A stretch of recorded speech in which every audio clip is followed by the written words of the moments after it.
Hello दोस्तों, नमस्कार। मैं शिवांग भारद्वाज लेकर आया हूं आपके लिए एक नई वीडियो। दोस्तों, आज की वीडियो में ये यूपी ट्रिपल एससी जेई 2018 का जो एग्रीकल्चर का पेपर था उसको एनालिसिस कराऊंगा। 50 क्वेश्चन आपको इस वीडियो में इसके मैं बताऊंगा जो कि आपके लिए महत्वपूर्ण होंगे। आप अपना एग्जाम इससे मिला सकते हैं कि कौन से क्वेश्चंस आपके सही हुए और कौन से गलत नहीं हुए। ये देखिए, मेरा जो बुकलेट सीरीज मैं यहाँ पे आपको बता रहा हूँ वो जी है और 600 अंकों का ये पेपर था जिसमें 150 क्वेश्चन थे। डिटेल तो आप लोगों को पता ही है। चलिए सीधे क्वेश्चन से ही शुरू करते हैं। जो भी पहली बार देख रहे हैं मेरे चैनल को सब्सक्राइब करके बेल आइकन दबा दीजिए, क्योंकि आगे बहुत ही अच्छी अच्छी वीडियोज आने वाली हैं। कट ऑफ के बारे में मैं कल आपको बताऊंगा, तो तब तक ये अपने क्वेश्चन मिलाइए और अपनी कट ऑफ खुद से बनाइए कि आपकी कितनी नंबर आपके बन रहे हैं। चलिए, क्वेश्चन नंबर 1 है, मिलाने लगी है अपने क्वेश्चंस। सही विकल्प से रिक्त स्थान बनना है। तो क्या है? वह समय है जब आपूर्ति बंद कर जाती है जिसे सिंचाई की शुरुआत से मापा जाता है। तो इसका जो आंसर है वो ए बिल्कुल राइट है। कट ऑफ टाइम, इसका आंसर कट ऑफ टाइम है। आगे चलते हैं। दूसरा क्वेश्चन है, नीचे दिए गए बिंदुओं में से पशु फार्म शक्ति यानी एनिमल फार्म पावर के गुणों की मेरिट लिस्ट बनाई। यहाँ पे 4 दिए गए हैं।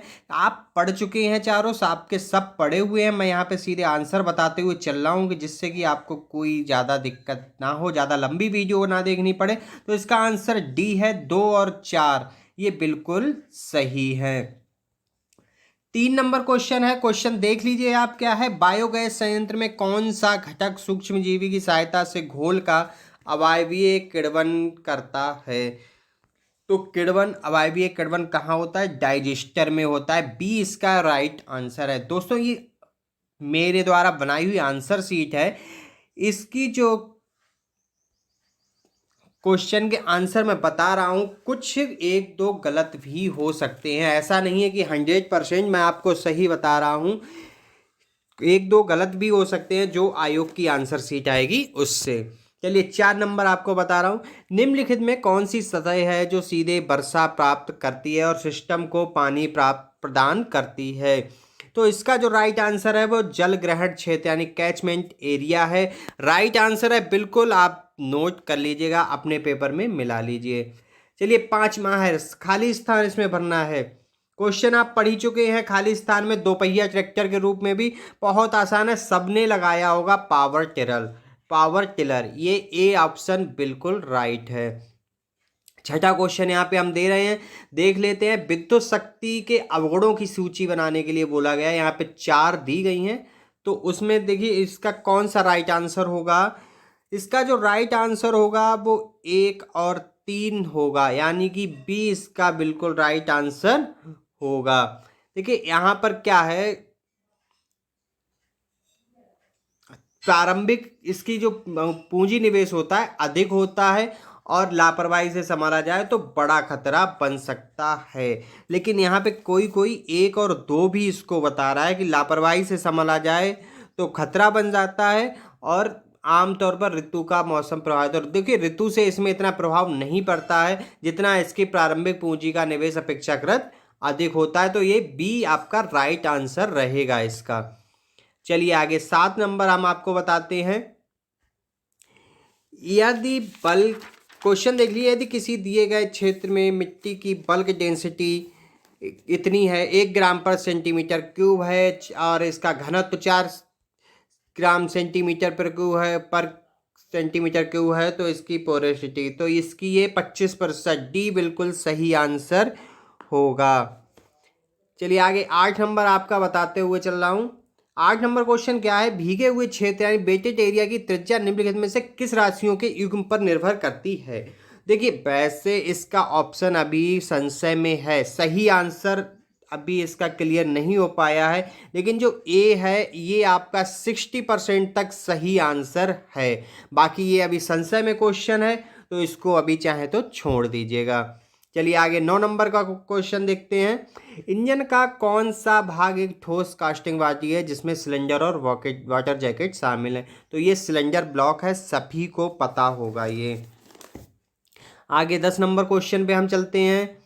नीचे दिए गए चित्र में 1 और 3 को पहचानना है। देखिए, 1 सबसे ऊपर हो गया, इसको हम सायोन बोलते हैं और 3 ये रूट स्टॉक से ऊपर है, यानी कि ये इंटर स्टॉक हमारा है। ठीक है, रूट स्टॉक कई लोगों ने 3 को रूट स्टॉक बोला है, लेकिन ये रूट स्टॉक नहीं है, ये इंटर स्टॉक है। रूट स्टॉक हमारा जो वाइट वाइट कलर का यहाँ पर शो हो रहा है, जो ये वाइट कलर का जितना शो हो रहा है, ये हमारा रूट स्टॉक है, इसके ऊपर हमारा इंटर स्टॉक है। तो ये सायोन और इंटर स्टॉक कौन सा? 4 नंबर, 4 नंबर बिल्कुल सही है। आगे 11 नंबर क्वेश्चन हम बता रहे हैं, सही विकल्प भरना है। क्या है? इसको प्रतिदिन यूनिट मात्रा डाइजेस्टर को खिलाए गए फेज या कच्चे माल रॉ मटेरियल की मात्रा के रूप में परिभाषित करते हैं। तो किसको करते हैं? देखिए, लोडिंग रेट को ये यहाँ पर आएगा, सही ऑप्शन आपका ए होगा। कुछ लोग फीड रेट भी बता रहे हैं, लेकिन फीड रेट क्या होता है? फीड रेट जो होता है प्रतिदिन उसी समय पर सेम क्वांटिटी में रॉ मटेरियल देना फीड रेट कहलाता है। यानी पर डे सेम टाइम और सेम क्वांटिटी, ये आपका फीड रेट कहलाता है। तो इसका जो आंसर होगा वो ए होगा। ए, इस पे आप टिक कर लीजिएगा। चलिए 12 नंबर आपको दिखाते हैं। एक्स सतही जल निकास सरफेस ड्रेनेज की एक विधि है जिसमें सकरी चौड़ाई वाली भूमियों को, मतलब आप पूरा क्वेश्चन तो आपका पढ़ा हुआ है, क्वेश्चन बताने की कोई ज़रूरत नहीं है।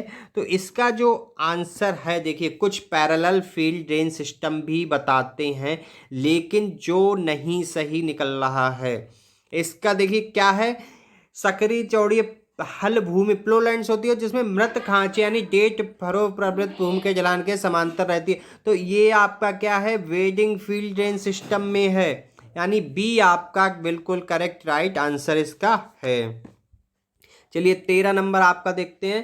13 नंबर में क्या है? श्री ड्रिल का कौन सा भाग एक बॉक्स जैसी संरचना है जो या तो माइल्ड स्टील या गैल्वेनाइज्ड आयरन से बनी होती है, ढक्कन के साथ प्रदान की जाती है। तो इसका अधिकतर लोगों ने सही लगाया होगा, सीट बॉक्स ही इसका सही आंसर है। 14 नंबर है, निम्नलिखित कथनों से बायोगैस निर्माण पर तापमान के प्रभावों के संबंध में गलत कथन का पहचान करना है। तो गलत कथन क्या है? देखिए, अगर हम किसी का किण्वन करते हैं, ठीक है, तो ऑक्सीजन ताप बढ़ाएंगे तो इसका जो खमीरीकरण हो गया, किण्वन हो गया, वो और बढ़ने लगेगा, ना कि कम हो जाएगा। तो तापमान बढ़ने पर गैस का उत्पादन और अधिक होता रहेगा, यानी सी इसका बिल्कुल राइट आंसर है। चलिए आगे 15 नंबर हम बताते हैं आपको। निम्नलिखित में कौन सा देश विश्व में दुग्ध उत्पादन में सबसे बड़ा है? तो इंडिया इसका राइट आंसर है। कुछ लोग इसे गलत बता रहे हैं, लेकिन ऑन नेट अगर आप करंट में सर्च करेंगे तो इंडिया ही इसमें सबसे बड़ा उत्पादक निकलेगा। 16 नंबर है, आप क्वेश्चन देख लीजिए क्या है। एक ये फिगर दिया गया था, इसमें प्रवाह पूछ रहा है, तो इसका जो राइट आंसर ए है, इसमें धीमा प्रवाह यानी स्लो फ्लो होगा। आगे 17 नंबर है, क्रैंकशाफ्ट का कौन सा भाग एक प्रकार का भार है जो क्रैंकशाफ्ट को संतुलन और स्थिरता प्रदान करने के लिए विपरीत बल लगाता है? तो ये कौन सा है? ये काउंटर वेट्स होते हैं। आगे 18 नंबर क्वेश्चन है, देख लीजिए। क्वेश्चन काफ़ी लंबा है, क्वेश्चन पड़ा हुआ है आप लोगों का, और मैं बता दूं इसका आंसर अभी गोले में है। कोई अभी तक मैं इसका सही से आंसर नहीं बता सकता हूं फिलहाल में, अभी तक। आगे पता लग जाएगा तो मैं आपको बता दूंगा। चलिए 19 नंबर है, निम्न में एक क्या सतही सिंचाई पद्धति यानी सरफेस रीगन मेथड के चयन के लिए भौतिक कारकों का एक मानदंड नहीं है? तो क्या सामाजिक सहतती, ये कोई भी मानदंड नहीं है, तो सी इसका सही आंसर है। 20 नंबर है, खाली स्थान में भरना है। खाली स्थान में क्या करना है? एक मशीन जिसका उपयोग अनाज के फसलों को काटने के लिए किया जाता है। तो रीपर अनाज की फसल को काटने के लिए किया जाता है सबसे अधिक प्रयोग। 21 नंबर है, आगे वायु प्रवाह की गति मापने के लिए किस उपकरण का प्रयोग करते हैं? सबने लगाया होगा एनेमोमीटर, और बी इसका बिल्कुल करेक्ट आंसर है। 22 नंबर है, एक आपको कंपोजिट ड्रेनेज सिस्टम दिखाया गया है, कंपोजिट पाइप ड्रेनेज सिस्टम। इसकी पहचान करना है कि ये कौन सा ड्रेनेज सिस्टम है। तो देखिए यहाँ पर ये आपका पैरेलल ग्रिड सिस्टम है। इसका बी आंसर एकदम राइट आंसर है। आगे आपका 23 नंबर क्वेश्चन है, एक्स प्रकार के पिस्टन रिंग हैं और जो सिलेंडर के गैस को रिसाव को रोकते हैं। बाई प्रकार के जो पिस्टन रिंग हैं वो स्नेहन को रोकते हैं। तो एक्स और बाई क्या हैं? देखिए ये तो ना तो पैरेलल होंगे ना ही कुछ और होंगे, ये कंप्रेशन रिंग और ऑयल रिंग ही होंगे। तो एक्स जो है आपका गैसों के रिसाव को रोकता है तो कंप्रेशन रिंग हो गया, और बाई जो हो गया लुब्रिकेशन स्नेहक को नियंत्रण करता है तो ऑयल रिंग हो गया। तो ये एक्स और बाई कंप्रेशन और ऑयल रिंग आपके हो गए। ठीक है, 23 का आपका सही आंसर कौन सा हो गया? बी आपका बिल्कुल सही आंसर हो गया। अब आगे 24 की बात करते हैं। निम्नलिखित में से किस प्रकार के फरो ओपनर्स में 3 उप प्रकार होते हैं? Reversible, single point, spare point और फरो ओपनर्स। ठीक है, तो ये कोई भी बड़ा नहीं है, केवल सॉवल है। आप ऑन नेट सर्च कर सकते हैं, अपनी बुक्स में देख सकते हैं। ए नंबर बिल्कुल ही करेक्ट इसका आंसर है। चलिए 25 नंबर क्वेश्चन देखते हैं। सीड ड्रिल की बुवाई यानी सोइंग की चौड़ाई 6 मीटर है, फरो के बीच की दूरी 30 सेंटीमीटर है, तो फरो ओपनर की संख्या, देखिए फरो ओपनर की संख्या 20 होगी, यानी 20 बिल्कुल आपका करेक्ट आंसर है। देखिए 6 मीटर में आपके 600 सेंटीमीटर हो जाते हैं, प्रत्येक के बीच में 30 सेंटीमीटर की दूरी है, तो इससे इसको भाग दे देंगे, 20 आएगा जो आपका बिल्कुल करेक्ट आंसर होगा। चलिए आगे 26 नंबर की बात करते हैं। बायोगैस मुख्य रूप से निम्नलिखित में से किस घटक से बनी होती है? तो सभी जानते हैं ये मीथेन से अधिकतर मीथेन इसका मुख्य जो घटक होता है वो मीथेन ही होता है। 27 नंबर है, नीचे दिए गए चित्र को पहचाने। चित्र आपने देख ही लिया है, आंसर मैं इसका आपको बता ही चुका हूँ, बहुत से लोगों ने सही लगाया है। क्रॉलर ट्रैक्टर, ये एक क्रॉलर ट्रैक्टर है, सी बिल्कुल करेक्ट आंसर है। 28 नंबर है, बहुत ही साधारण है, बचपन से देखते चले आ रहे हैं, हंसिया है ये, हेड सिगल है जो 28 नंबर क्वेश्चन का है, ए राइट आंसर है। आगे 29 नंबर है, मशीन आप देख ही रहे हैं, मशीन कौन सी है पहचान ही रहे हैं, सभी लोग गांव से रहने वाले हैं तो इसको बहुत देखते हैं, आजकल बहुत चल रही है। क्यों चल रही है? क्योंकि गेहूं की थ्रेसिंग हो रही, तो ये एक थ्रेसिंग मशीन है। 30 नंबर है, आंध्र प्रदेश में स्लैश एंड बर्न कृषि का स्थानीय नाम। देखिए अब यहाँ पर क्या आता है, स्लैश एंड बर्न कृषि का नाम झूमिंग खेती भी है, बहुत से लोग झूमिंग बता रहे हैं, लेकिन जो आंध्र प्रदेश में नाम है इसका वो पोंडू है, यानी आंध्र प्रदेश में स्लैश एंड बर्न कृषि का नाम पोंडू है, यानी ए आपका बिल्कुल राइट आंसर है। और झूमिंग भी पोंडू के ही बराबर होता है आपका, दोनों का एक ही चीज़ है, लेकिन झूमिंग उत्तरी एरिया में कहते हैं और जो आपका ये पोंडू है ये आंध्र प्रदेश में कहते हैं। ठीक है, अब चलिए 31 नंबर क्वेश्चन पर चलते हैं। अंतिम चरण यानी एडवांस फेज की समाप्ति और अंतर्वाह इनफ्लो के कट ऑफ के बीच की अवधि को क्या कहते हैं? देखिए अग्रिम चरण और इनफ्लो के कट ऑफ के बीच की अवधि को पॉन्डिंग फेज कहते हैं, इसका आपका सी राइट आंसर है। आगे 32 नंबर क्वेश्चन है। 32 नंबर क्वेश्चन पढ़ने ना पढ़ने से कोई जरूरी नहीं है, इसका आंसर अभी गोले में है क्योंकि मुझे इसका आंसर क्लियर नहीं है। 33 नंबर हम आगे आपको बताते हैं। देखिए कोई भी आंसर गलत बताना सही नहीं है, इसलिए जो नहीं है तो वो नहीं है, जो नहीं मालूम उसको आप गोला कर दें, आप बाद में लगा सकते हैं, मालूम होने पर मैं आपको बाद में बता दूंगा, क्योंकि वैसे भी ये 100% सही आंसर सीट नहीं कह सकते हैं, क्योंकि UPSC आयोग कुछ भी दे सकता है पिछले बार की तरह। चलिए 33 नंबर देखते हैं, गेहूं की अच्छी खेती के लिए उपयुक्त परिस्थितियां। देखिए गेहूं जो होता है नवंबर और दिसंबर के शुरुआत में बोया जाता है, तो उस समय मध्यम तापमान और मध्यम वर्षा होती है, तो इसका आंसर बी यानी केवल 2 ये सही होगा। अब आगे बात करते हैं 34 नंबर क्वेश्चन की। भारत में प्रहस्तरित द्रव के आयतन यानी वॉल्यूम ऑफ लिक्विड के आधार पर स्पियर के सही वर्गीकरण, तो ये तीनों ही हैं, तो कौन सा डी हमारा सही होगा? जो उच्च आयतन वाला होता है 400 लीटर पर हेक्टेयर से अधिक होता है, निम्न वाला 5 से 400 और अल्ट्रा लो वॉल्यूम 5 से कम होता है। चलिए आगे 35 नंबर है, ग्राफ्टिंग और बर्डिंग के लिए उपयोग की जाने वाले उपकरण में पहचाने बर्डिंग नाइफ। देखिए बर्डिंग नाइफ आपका कौन सा है, इसमें सिंपल सा है, सी आपका जो है राइट आंसर है एकदम, यही आपका बर्डिंग नाइफ है। ठीक है, आगे चलते हैं 36 नंबर की तरफ। 36 नंबर क्वेश्चन थोड़ा घुमा के दिया है, इसमें प्राकृतिक या गर्म हवा के बातन बोल दिया है। तो देखिए प्राकृतिक देख के बहुत से लोग इसको धूप में सुखाना लगाएंगे, लेकिन ये गलत है। इसका जो सही आंसर है वो यंत्र से सुखाना यानी कि मैकेनिकल डाइंग है। आप इसको ऑनलाइन नेट सर्च कर सकते हैं। नमी को दूर कर ढेर के प्राकृतिक या गर्म हवा के बातन वेंटिलेशन के लिए यंत्र की सहायता से यंत्र सुखाई विधि होती है। चलिए आगे 37 नंबर देखते हैं। बायोगैस के उत्पादन में निम्नलिखित में से कौन अम्ल निर्माण प्रक्रिया एसिड फॉर्मेशन के अंत में बनने वाले उत्पाद में से एक है। देखिए अब यहाँ पे ये भी क्वेश्चन थोड़ा संशय वाला है। हमें पता है लास्ट जो प्रोडक्ट होता है वो मीथेन होता है, लेकिन एसिटिक अम्ल की जो एसिड फॉर्मेशन प्रोसेस के अंत में जो बनता है वो इथेनॉल बनता है, और इथेनॉल जो है फिर से क्रिया करके मीथेन बनता है। तो अब इसका कौन सा आंसर राइट माना जाएगा यहाँ पर, वो यूपी आयोग पर निर्भर करेगा कि वो इथेनॉल को मानता है या मीथेन को मानता है, क्योंकि लास्ट प्रोडक्ट हमारा मीथेन ही बनेगा। एसिड फॉर्मेशन के बाद इथेनॉल बनेगा जो क्रिया करके मीथेन बन जाएगा। ठीक है, क्लियर हो गया। तो अभी कन्फ्यूजन में है, दोनों में से कोई सा भी इसको सही माना जा सकता है।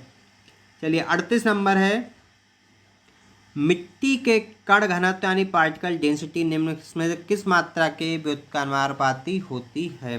देखिए ये ठोस के आयतन के व्युत्क्रमानुपाती होती है, लेकिन ये हमारा 70% ही हम इसको राइट बोल रहे हैं, 100% हम इसको आंसर को नहीं बता रहे हैं। 70% सही है, बाकी इन केस कोई इसके अलावा दूसरा हो सकता है। चलिए 39 नंबर क्वेश्चन आगे है। खाली स्थान में भरना है क्या। सिंचाई का वह प्रकार जिसमें नदी से पानी की नहर की ओर मोड़ा जाता है। तो देखो ये डायरेक्ट इग्निशन आपका कहलाता है, सी बिल्कुल सही आंसर है इसका। आगे 40 नंबर क्वेश्चन है। विभिन्न सब्जियों के प्रत्यारोपण ट्रांसप्लांटिंग में सापेक्षिक कठिनाई यानी रिलेटिव डिफिकल्टी के संबंध में क्या है। देखो अब देखो इसका सही आंसर क्या है, ए है, लेकिन 100% नहीं है, ये भी 70% सही है। इन केस इसके अलावा कोई दूसरा हो सकता है। चलिए आगे 41 नंबर पर जा रहे हैं। नीचे दिए गए चित्र में किस प्रकार का स्प्रेयर दिखाया गया। सभी जानते हैं ये एक आपका बैकपैक स्प्रेयर है, यानी डी आपका सही आंसर इसका होगा। आगे 42 नंबर है। सीड ड्रिल का प्रकार इसका पूछ रहा है कि कौन सी सीड ड्रिल है। तो देखो ये बुलॉकट्रॉन सीड ड्रिल है, आप इसका फिगर देख सकते हैं। ये बुलॉकट्रॉन ये आपकी इसमें हरीस गई है जो बैलों के जुए से लगाई जाएगी, और ये बुलॉकट्रॉन एक आपकी सीड ड्रिल है। चलिए आगे 43 नंबर है। इनमें से आपको एक प्राचीन सिंचाई प्रणाली जो बिना नियंत्रण प्रणाली सिंचाई का प्रकार है जो आज भी क्रियाशील है, तो कहाँ है वो, चीन में है, यानी ए आपका सही आंसर है।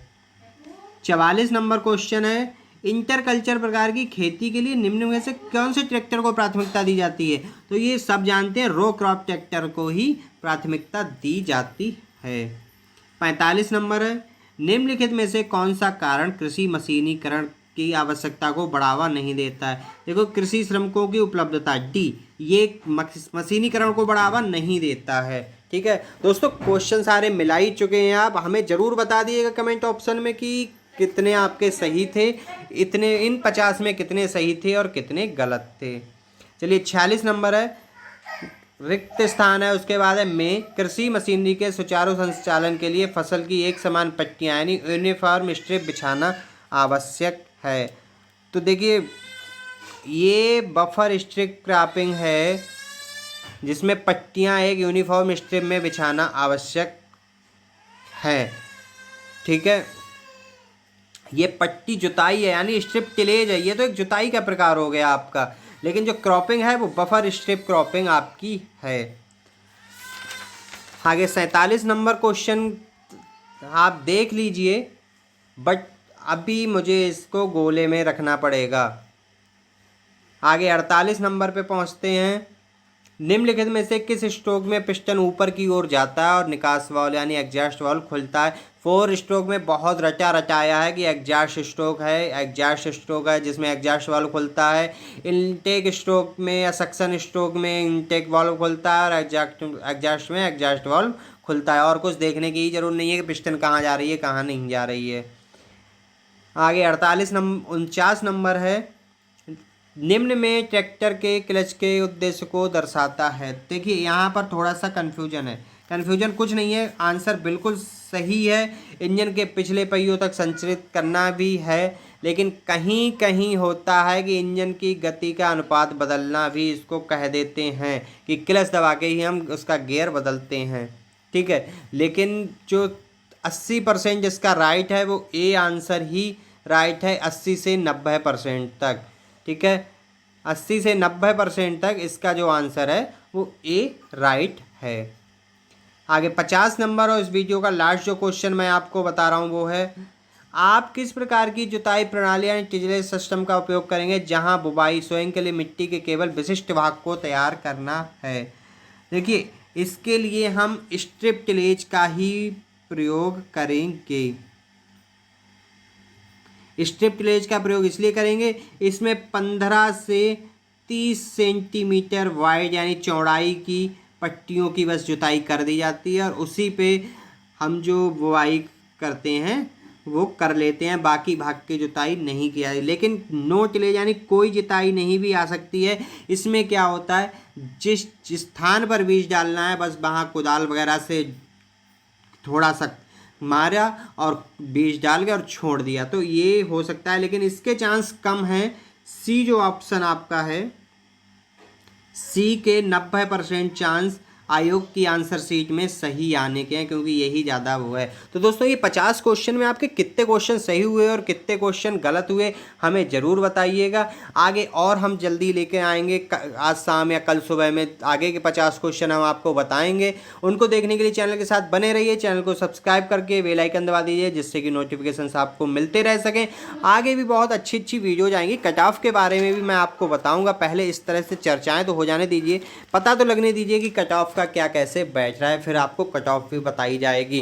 चलिए बाकी तब तक देखते रहिए वीडियोज़ को, और भी वीडियोज़ हैं उनको आप थोड़ा रिवाइज करते रहिए, देखते रहिए, अपने क्वेश्चंस मिलाते रहिए। वीडियो अपने दोस्तों को भी शेयर करिए जिससे कि अधिक से अधिक आप लोगों का हमें सपोर्ट मिलता रह सके। चलिए बाकी वीडियो पसंद आई हो तो लाइक करना ना भूलिएगा। वीडियो देखने के लिए आप लोगों का धन्यवाद।